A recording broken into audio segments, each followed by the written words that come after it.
ፍቅር አንድ ልጅ አላት፣ እኔም አንድ ወንድ ልጅ አለኝ። በትብብር ማሳደግ ነው። ሩታ ከሰጠች ሞክራታ። የሴት ጀግና እንደገጠም ካላወቅም። ሰላም ጤና ይስጥልኝ። በመላው ዓለም ለምትገኙ የሌላ ገሮስ ቤተሰቦች እንዴት ናቸው? ሰላም ፍቅር አብዝቼ ለእናንተ ተመኘሁኝ። ሀሳብ አስተያየታችሁ ኮሜንት ስር እጠብቃለሁኝ። እጅግ በጣም የሚያሳፍረው ተግባሩ አብርሃም ቀጥሏል። በነገራችን ላይ ፍቅር የምታለቅስበት ቀን ቅርብ ነው።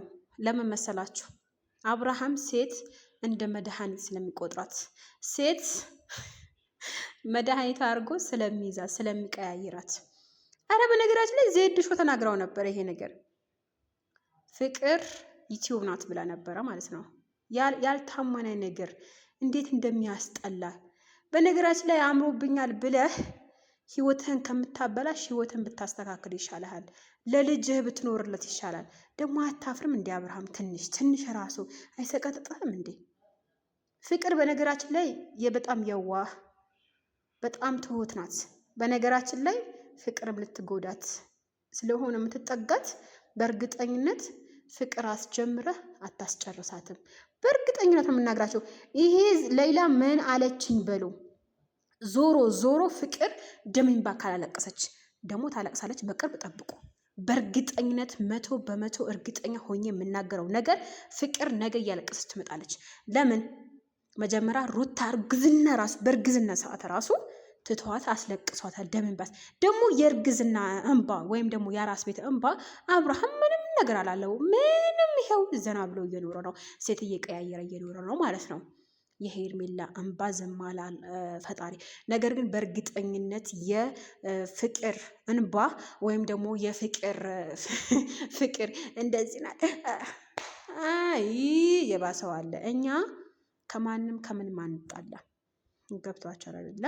እናንተ በነገራችን ላይ ዩቲዩብ ለማሳደግ ሰውን በቃ ሰው እንዲከታተላችሁ ሰው ትኩረት እንዲሰጣችሁ ስለምትፈልጉ ነው እንደዚህ የምታደርጉት። ነገር ግን የሴት ህይወት መቀለጃ አይደለችም፣ መጫወቻ አይደለችም። በእርግጠኝነት ታለቅሳለች ነገች ልጅ። አንተ ምንም ነክ እንዴ? አንተ ሩታ ልዑል አንስታ ከሰጠች እውነትም ሩታ ማትረባ ናት። በእርግጠኝነት ሩታ ጀግና ናት። ሩታ ወንድ ናት። እሷ አንተን ታስተዳድርሃለች። ወይ ደግሞ አያፍርም? እንዴት ተተዋወቋት ብሎ ይዟት ሲመጣ እንዴት ፍቅር ደግሞ አንቺ ፍቅር የሩታ ጓደኛ ነሽ። ከሩታ ጋር ትገናኛላችሁ፣ በሚዲያ እንደዚህ ትተዋወቃላችሁ። እንዴት የሰው ባል ከሱ ጋር ጠጋ ልትሄድ ትችያለሽ አንቺ? አረ በፈጣሪ ስምረ ምን አይነት የዘቀጠጠ ወሬ ነው? ምን አይነት የሚያስጠላ የማታፍሩ ናችሁ?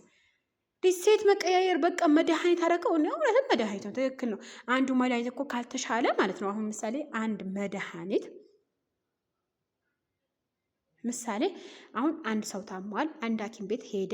በዛ መድኃኒት አፍያ አልሆነ ወይም ጤና አላገኘም፣ ሌላ መድኃኒት ይቀይራል፣ ሌላ ሐኪም ቤት ይቀይራል። ያም ሌላ ሐኪም ቤት እንትን ሲለው ሌላ ሐኪም ቤት ይቀይራል። አንተ ሲጀመር እንደ መድኃኒት ሴቶችን እየቀያየርክ እንደዚህ ታደርጋቸዋለህ። እኔ የምለው የሴት ልጅ እንባ ጥሩ ነው ብለህ ታስባለህ? እና ደግሞ ሴት መቀያየር ዝም ብሎ ጅልነት አዋቂነት ብለህ ካሰብከው ተሳስተሃል። ጅልነት ነው፣ ጅልነክ እና በምንም ተአምር ሴት ልጅ ካለቀሰችብህ ዞሮ ያንተ የምትኮራበት ሀብት የምትኮራበት ጤንነት ነገር ልታጣው ትችላለህ። ብትጠነቀቅ ያዋጣሃል።